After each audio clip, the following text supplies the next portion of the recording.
രാമക്ഷേത്രത്തിലേക്ക് എത്തുന്ന സംഭാവനകളിൽ സ്വർണവും വെള്ളിയും മാത്രമല്ല, ഭക്തർ അതുമാത്രമല്ല രാമക്ഷേത്രത്തിന് നൽകുന്ന സംഭാവനകൾ എന്നറിയുക. കൂട്ടത്തിൽ ഒരു ചെക്കും വന്നിരുന്നു ഈ കഴിഞ്ഞ ദിവസങ്ങളിൽ. 1-2 കോടിയുടേതല്ല ചെക്ക്, 2100 കോടിയുടെ ചെക്ക്. അയോധ്യ രാമക്ഷേത്രത്തിലേക്ക് 2100 കോടിയുടെ ചെക്ക്. രാമക്ഷേത്രത്തിലെ പ്രാണപ്രതിഷ്ഠയ്ക്ക് കോടിക്കണക്കിന് രൂപയാണ് സംഭാവനയായി ലഭിച്ചതെന്ന് നമുക്കറിയാം. സ്വർണവും വെള്ളിയും ഒക്കെ സംഭാവനയായി നൽകിയ ഭക്തരുണ്ട്. അതിനിടെയാണ് 2100 കോടിയുടെ ചെക്കും ക്ഷേത്രത്തിലെത്തിയത്. പ്രധാനമന്ത്രിയുടെ ദുരിതാശ്വാസ നിധിയുടെ പേരിലാണ് ഈ ചെക്ക് എഴുതിയിരിക്കുന്നത്. തപാൽ വഴി ട്രസ്റ്റിലേക്ക് അയച്ചതാണ്.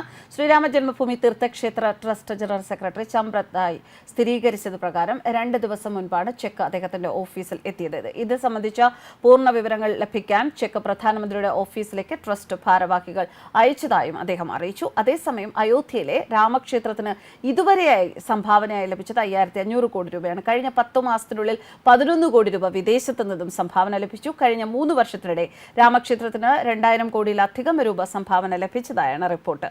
അയോധ്യ രാമക്ഷേത്ര നിർമ്മാണത്തിനായി 1 വർഷം ചിലവഴിച്ചത് 776 കോടിയാണ്. കഴിഞ്ഞ സാമ്പത്തിക വർഷം 363 കോടി രൂപയുടെ സംഭാവനയും ക്ഷേത്രത്തിനായി ലഭിച്ചിട്ടുണ്ട്. ശ്രീരാമ ജന്മഭൂമി തീർത്ഥക്ഷേത്ര ട്രസ്റ്റ് വ്യാഴാഴ്ചയാണ് കഴിഞ്ഞ സാമ്പത്തിക വർഷത്തെ വരവ് ചിലവുകളുടെ കണക്കുകൾ അവതരിപ്പിച്ചത്. ട്രസ്റ്റ് പ്രസിഡന്റ് മഹാനൃത്യ ഗോപാൽദാസിന്റെ അധ്യക്ഷതയിലായിരുന്നു യോഗം. ക്ഷേത്രത്തിന്റെ താൽക്കാലിക നിർമ്മാണത്തിനും സ്ഥിരം നിർമ്മാണത്തിനുമായി കഴിഞ്ഞ വർഷം 776 കോടി രൂപ ചിലവഴിച്ചതായി trust general secretary Champat Rai പറഞ്ഞു. ഇതിൽ 540 കോടി രൂപ ചിലവഴിച്ചത് ക്ഷേത്ര നിർമ്മാണത്തിന് മാത്രമാണ്. ബാക്കി തുക മറ്റ് സാധനങ്ങൾക്കായി ചിലവഴിച്ചു.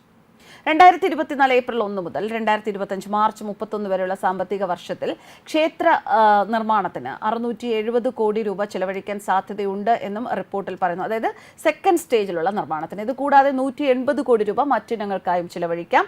കഴിഞ്ഞ 4 വർഷത്തിനിടെ ട്രസ്റ്റിന് ഭക്തർ 13 ക്വിന്റൽ വെള്ളിയും 20 കിലോ സ്വർണവും സംഭാവനയായി നൽകി. രാംലല്ലയുടെ വിഗ്രഹം നിർമ്മിക്കാനായി 3 ശില്പികളെ തിരഞ്ഞെടുത്തു. 3 ശില്പികളും വെവ്വേറെ വിഗ്രഹങ്ങൾ ഒരുക്കി. അതിൽ നിന്ന് തിരഞ്ഞെടുത്ത് ശ്രീകോവിലിൽ പ്രതിഷ്ഠിച്ചത് ഒരു വിഗ്രഹം മാത്രമാണ്. 18% GST ചുമത്തി 75 ലക്ഷം രൂപയാണ് പ്രതിമയുടെ നിർമ്മാണത്തിനായി 3 ശില്പികൾക്ക് നൽകിയത്.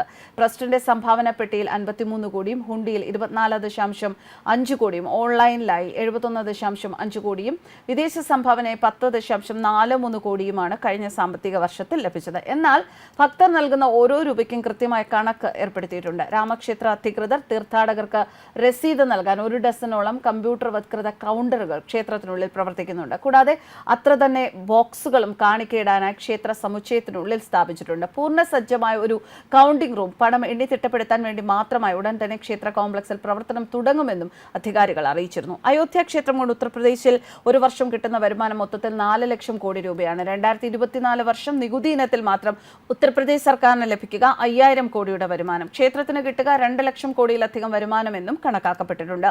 ഒരു വർഷം 30 ലക്ഷം സർക്കാർ ശമ്പളത്തോടെ ഉദ്യോഗസ്ഥർക്ക് തൊഴിൽ ദിനങ്ങളാണ് ക്ഷേത്രം നൽകുന്നത്. 10,000-ലധികം കച്ചവടക്കാർക്ക് വരുമാനം. കേന്ദ്ര സർക്കാരിനും ഇതേ സമയത്ത് 5000-ഓളം കോടി രൂപ നികുതി കിട്ടും. റെയിൽവേ, വിമാനത്താവളം, വിമാന കമ്പനികൾ, ടൂറിസ്റ്റ് സർവീസുകൾ എന്നിവയ്ക്ക് കിട്ടുന്ന വരുമാനം വേറെയാണ്. അയോധ്യവാസികൾക്ക് ലഭിക്കുന്ന വരുമാനവും കച്ചവടവും നിർമ്മാണ മേഖലയ്ക്ക് കിട്ടുന്ന ലക്ഷക്കണക്കിന് കോടികളും വേറെയാണ്. അതായത് 2024 ഏറ്റവും അധികം ലക്ഷം കോടികൾ എത്തുന്ന സ്ഥലമായി അയോധ്യ തന്നെ മാറുകയാണ്. ന്യൂസ് ഡെസ്ക് കർമ്മ ന്യൂസ്.